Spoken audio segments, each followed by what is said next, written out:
اعوذ باللہ السمیع العلیم من الشیطان الرجیم بسم اللہ الرحمن الرحیم۔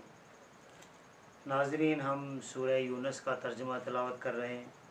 اور آیت نمبر 11 سے شروع کر رہے ہیں۔ یہاں اللہ تعالیٰ فرما رہے ہیں، اور اگر کہیں جلدی کرتا اللہ انسانوں کے لیے برا معاملہ کرنے میں اتنی ہی جلدی جتنی وہ بھلائی مانگنے میں کرتے ہیں، تو پوری ہو جاتی ان کے عمل کی مہلت۔ سو چھوڑ دیتے ہیں ہم ان لوگوں کو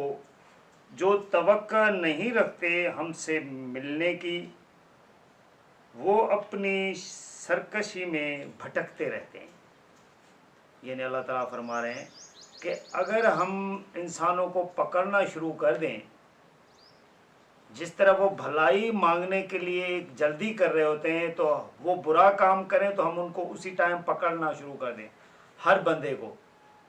تو جو جتنی مہلت ہم نے دی ہوتی ہے ان کو، وہ ان کی مہلت ختم ہو جاتی۔ اسی طرح ہر بندہ جو بندہ کام غلط کر رہا ہے اس کو ادھر ہی سزا ملنا شروع ہو گئی۔ تو اللہ تعالیٰ فرما رہے ہیں کہ پھر انسانوں کو جتنی ہم مہلت دینا چاہ رہے ہیں نا، وہ اتنی مہلت تک نہیں پہنچ پائیں گے۔ پھر آگے اسی آیت میں اللہ تعالیٰ فرما رہے ہیں، اے نبی اس لیے ان کو آپ چھوڑ دیں، وہ لوگ جو توقع نہیں رکھتے ہم سے ملنے کی، یعنی جو لوگ نہیں سمجھ رہے ہیں، وہ کہہ رہے ہیں کہ نہیں، قیامت کو نہیں آنا ہے، ہم نے اللہ کے حضور آگے نہیں پیش ہونا ہے، یہ دنیا بس ایسے ہی چل رہی ہے، ایک جی رہا ہے دوسرا مر رہا ہے۔ تو اللہ تعالیٰ فرما رہے ہیں کہ یہ اپنی سرکشی میں، یہ جو اپنی باتیں جو کر رہے ہیں، اس میں یہ لوگ بھٹکتے پھریں، انہوں نے ہمارا کچھ نہیں بگاڑا، جو کچھ نقصان ہوگا ان کا اپنا ہی ہوگا، اور وہاں ان کو پتہ چل جائے گا۔ پھر آگے اللہ تعالیٰ آیت نمبر 12 میں فرما رہے ہیں، اور جب پہنچتی ہے انسان کو تکلیف تو پکارتا ہے ہم کو پہلو کے بل لیٹے ہوئے، یا بیٹھ کر، یا کھڑے ہو کر، ہر حالت میں۔ پھر جب ٹال دیتے ہیں ہم اس پر سے اس کی مصیبت، تو گزر جاتا ہے وہ اس طرح گویا اس نے کبھی ہمیں پکارا ہی نہ تھا، مصیبت کے وقت جو اسے پہنچی تھی۔ اس طرح خوشنما بنا دیے گئے ہیں حد سے گزرنے والوں کے لیے وہ اعمال جو وہ کرتے رہے۔ یعنی اللہ تعالیٰ یہاں آیت نمبر 12 میں فرما رہے ہیں کہ جب انسان کو کوئی تکلیف پہنچتی ہے نا، تو تکلیف کے ٹائم پہ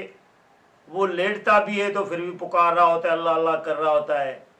بیٹھے ہوئے بھی اللہ اللہ کر رہا ہوتا ہے، کھڑے ہوئے بھی اللہ اللہ کر رہا ہے۔ مثلا اللہ تعالیٰ فرما رہے ہیں ہر حالت میں وہ مجھے پکار رہا ہوتا ہے۔ پھر جب اللہ تعالیٰ اس پر رحم کی نظر کر دیتے ہیں اور اس کی وہ مصیبت جس کے لیے وہ اللہ تعالیٰ کو پکار رہا ہے وہ ٹال دیتا ہے، تو پھر وہ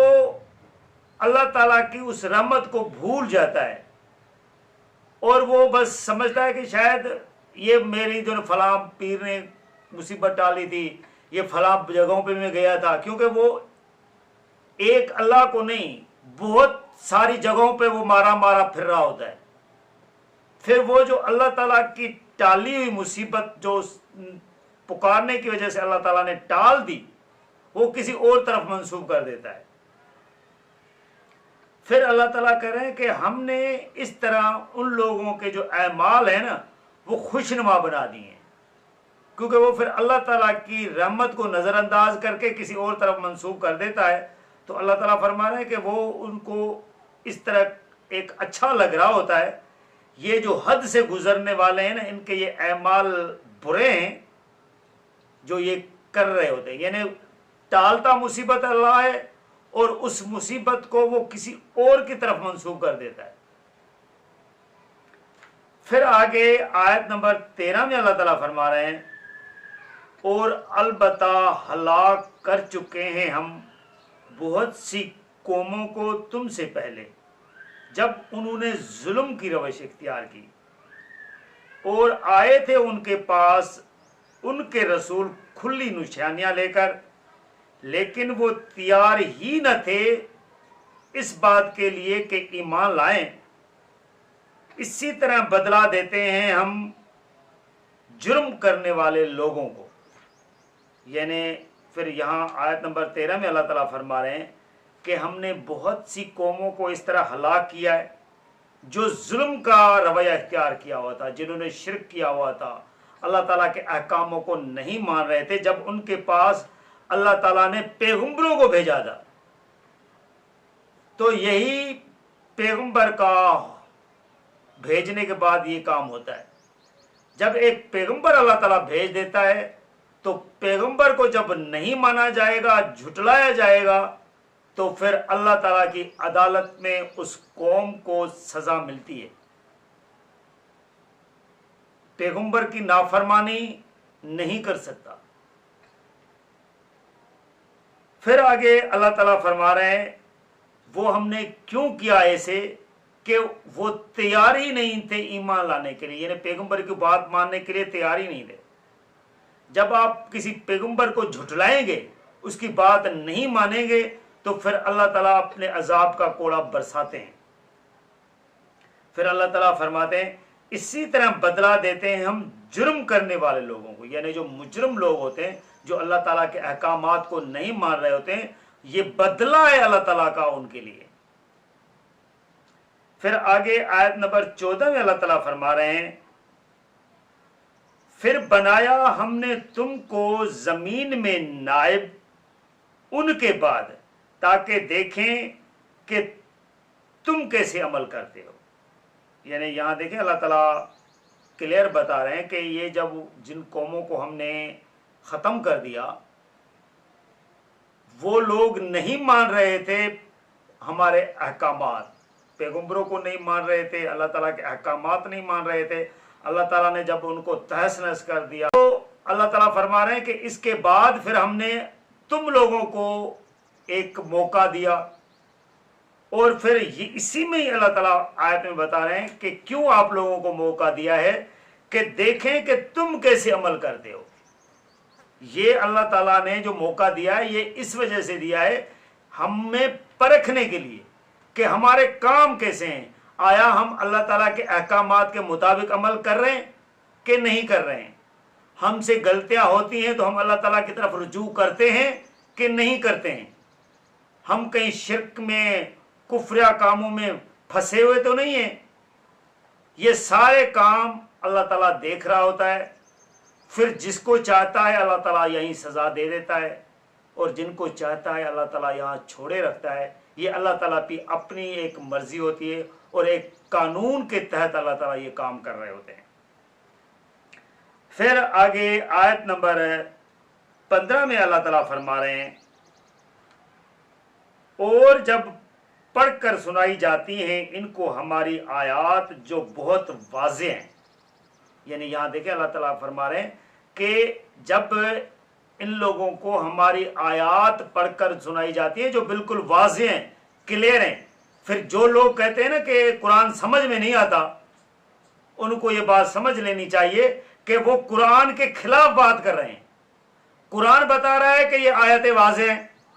سمجھ کے لائق ہیں، سمجھ کے قابل ہیں، آپ ان کو اچھی طرح سے پڑھیں گے تو آپ کو بات سمجھ میں آ جائے گی، اور یہ کہتے ہیں کہ قرآن سمجھ میں نہیں آتا۔ اس کا مطلب ہے کہ آپ قرآن کو نہیں مان رہے ہو۔ آپ قرآن کی آیات کو سمجھیں اور اس کے برخلاف کام نہ کریں۔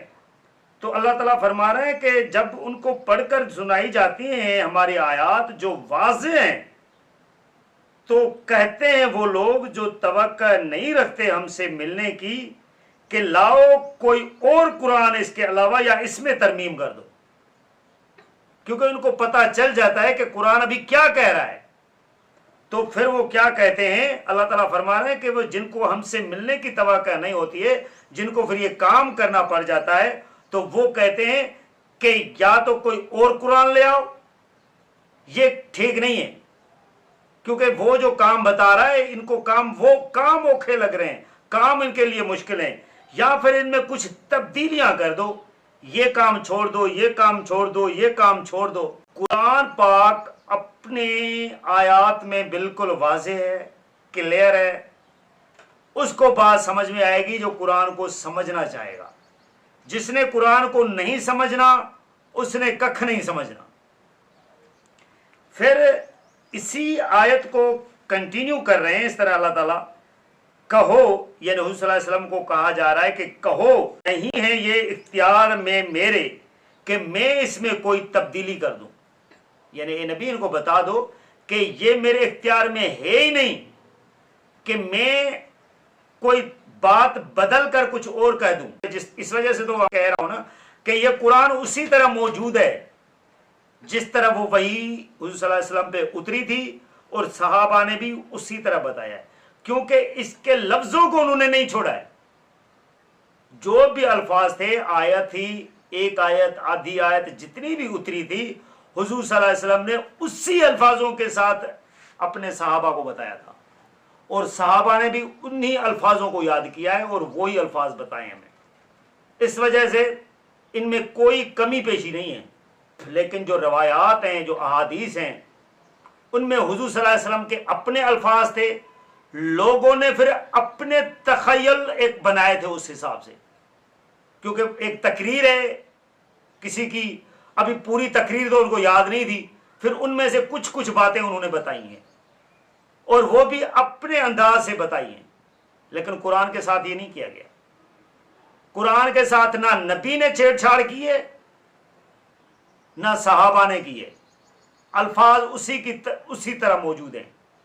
تو اللہ تعالیٰ فرما رہے ہیں کہ کہو کہ یہ میرا اختیار میں نہیں ہے کہ میں اس میں کوئی تبدیلی کروں اپنی طرف سے، میں تبدیلی نہیں کر سکتا۔ جس طرح وحی آئی ہے میرے پاس، میں نے اسی طرح سنانا ہے، آپ مانو نہ مانو۔ پھر آگے اللہ تعالیٰ اسی آیت کو اس طرح کنٹینیو کر رہے ہیں، نہیں پیروی کرتا میں اس کی مگر جو میری طرف وحی کی جاتی ہے، یعنی حضور صلی اللہ علیہ وسلم کو کہا جا رہا ہے کہ ان کو بتاؤ کہ جو بھی میری طرف وحی کی جاتی ہے میں تو اسی کی پیروی کر رہا ہوں، میں اسی کے پیچھے چل رہا ہوں، مجھے جس طرح حکم ملتا ہے میں اسی طرح کر رہا ہوں۔ جب اللہ تعالیٰ حکم جس طرح دے رہے ہیں اپنے نبی کو، اپنے رسول کو، اپنے پیغمبر کو، اور اس نے وہی کام کرنا ہے دین میں، تو وہ اس میں ترمیم کیسے کر سکتے ہیں؟ تو یہی وہ بات پھر بتا رہے ہیں کہ میں تو وہی کام کرتا ہوں جو میری طرف وحی کی جاتی ہے، بے شک میں ڈرتا ہوں اگر نافرمانی کروں اپنے رب کی ایک بڑے ہولناک دن کے عذاب سے۔ یعنی اللہ تعالیٰ پھر آگے بتا رہے ہیں کہ اے نبی ان کو بتا دو کہ میں جو آگے ہولناک دن آئے گا، قیامت کا دن آئے گا، اس کے عذاب سے ڈرتا ہوں اگر میں نے نافرمانی کی تو، یعنی میں نے ترمیم کی، میں نے اللہ تعالیٰ کے احکامات نہیں مانے، میں نے کچھ کا کچھ کر کے آپ کو بتایا، تو یہ میں نے آپ کو صحیح نہیں گائیڈ کیا، اور اللہ تعالیٰ نے جو میرے پاس احکامات بھیجے تھے، جو وحی بھیجی تھی، وہ میں نے آپ کو صحیح طریقے سے نہیں بتائی ہے، تو یہ نافرمانی میں شامل ہو جائے گا، اور مجھے قیامت کے دن کے عذاب سے ڈر لگتا ہے۔ ایک نبی کو اپنا ڈر ہے کہ میں نے اگر صحیح کام نہیں بتایا تو مجھے آگے قیامت کے دن کون چھڑوائے گا۔ تو یہ جو میلاد کر رہے ہوتے ہیں اور یہ جو کام کر رہے ہوتے ہیں، جو کہہ رہے ہیں کہ ہمیں نبی چھڑوائے گا، یہاں تو نبی کو اپنے چھڑوانے کی پڑی ہوئی ہے کہ اگر میں نے کوئی اس طرح کا کام کیا تو مجھے کون چھڑائے گا، اور یہاں آپ نے نبی کے خلاف اس طرح کی باتیں کی ہوئی ہیں۔ تو لہٰذا ناظرین، ہم یہ ویڈیو آیت نمبر 15 پر کنکلوڈ کر رہے ہیں۔ آگے آیت نمبر 16 میں سے سورہ یونس میں اللہ تعالیٰ کیا فرما رہے ہیں ہم آپ کو اگلی ویڈیو میں بتائیں گے۔ جزاک اللہ۔